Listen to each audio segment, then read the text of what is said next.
Gesù Kristi Tompo.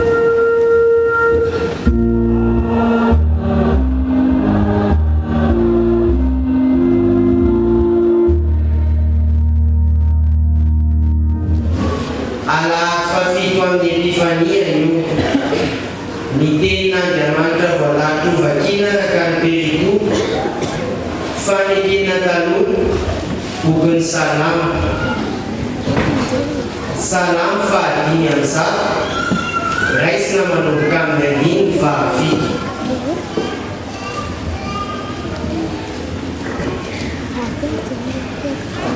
Jehovah izy no Andriamantsika manerana ny tany rehetra ny fizarana.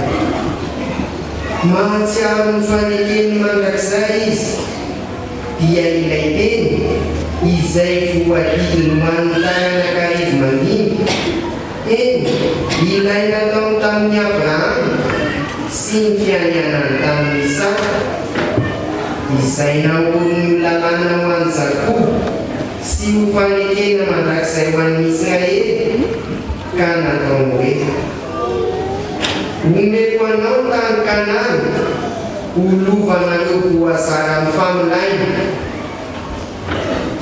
Mbola olom-bitsy izy, eny vitsy sady vahiny tao, ary mifindrafindra tany amin'ny firenena sy mifindrafindra fanjakana ho amin'ny firenenkafa, sy nisy nahavelany am-bahory azy, ary nananatra-panjaka izy noho ny aminay hoe aza manendy ireo voaoso ary aza manisy ratsy ireo mpaminana.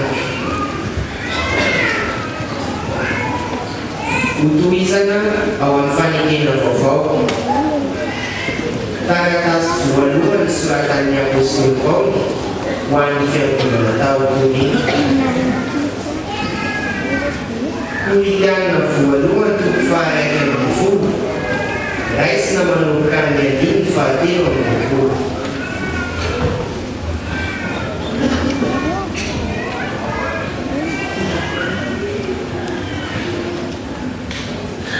Fa izao efa nandray tamin'ny Tompo izay natolotra anareo kosa fa Jesosy Tompo tamin'ny nianiny izay namadiana azy dia nandray mofo, ary rehefa nisaotra izy dia mivakiny ka hoe izy ity ny tena ho anareo, izao no ataoko ho fahatsiarovana. Dia ka izany koa ny kapoaka rehefa nihinana dia hoy izy ity kapoaka ity no ilay fanekena vaovao aminahy, izao no ataoko ho fahatsiarovana na oviana no misotro ianareo. Fa na oviana ianareo mihinana itony mofo itony sy misotro amin'ny kapoaka dia manambara ny fahafatesan'ny Tompo ianareo mandra-piavana.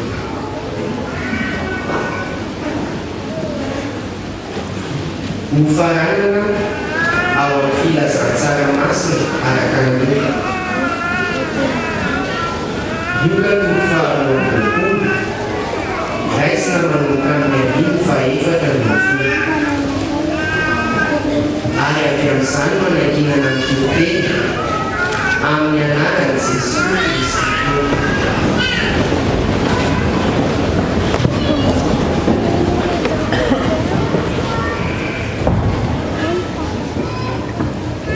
Ary tonga ny fotoana dia nipetraka iny izy manarosy ary izy tany na ny tonga nanina iara mihinana ity pasity aminareo dia midinga tsy mijaly aho. Fa lazaiko aminareo fa tsy mba hinana izy mitsony aho ambaram-pahatanteraka izany ao amin'ny fanjakana Andriamanitra. Ary nalaika koa izy dia nisaotra ka nanao raha iso ity ka azarao aminareo.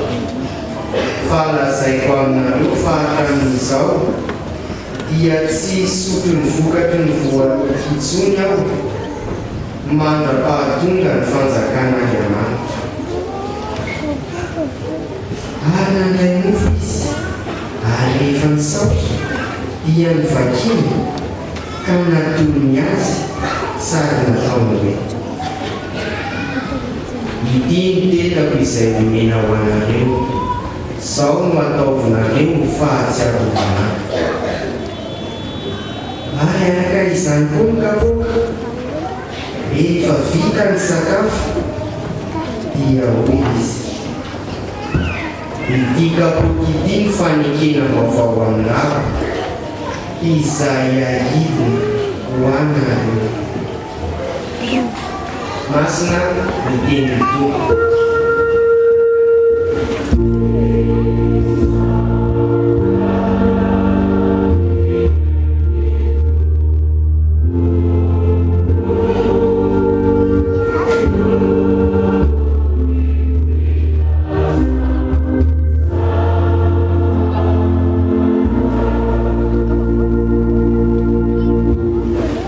Soratra Tompo Andriamanitray nomina fozana fotoana namaky sy ny ain'ny teninao izay nainonay fa tsy nivadika amin'ny fanekenao ianao, koa rehefa nanaiky ny solonay ianao Tompo dia tanteraka teo amin'ny azo fijaliana tokoa izany.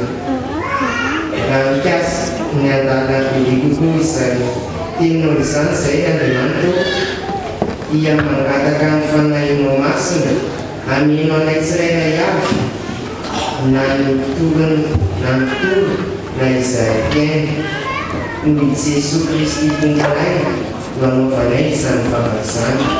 Amin.